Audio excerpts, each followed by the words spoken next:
umutipa aricaye yaragiye aragambana eti plank just kubera yuko yararebye abona umuntu ararwaye ahita avuga ati abanyarwanda bagiye gukiza dore imbogo.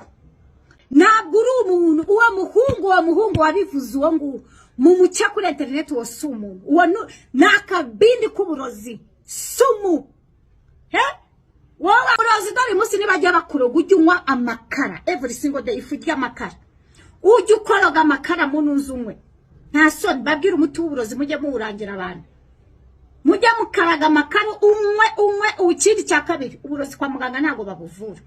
Nongeye kubaha ikaze kuri Karungu TV.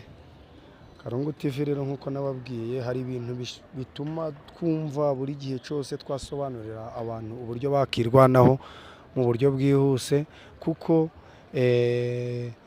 hari indwara zijya ziza zitunguye abantu.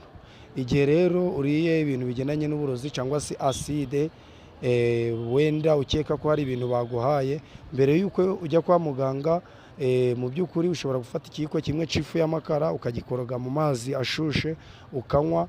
Iyo uyagaruye urongera ugakoroga ukanywa andi, iyo uyagaruye urongera ugakoroga ukanywa andi ubwa gatatu, noneho ugakomeza kuyanywa kugeza ukize. Ico gihe rero iyo ari nk'ibintu bihumanya cyangwa se uburozi kuko abantu benshi bakunze kwicwa n'ibintu by'uburozi cyangwa se ubumara kuko iyo ukoresheje amakara ukayakoresha muri ubwo buryo biragufasha, noneho ubundi ukagana abaganga bakaguha ibintu bikugarurira amagara mazima.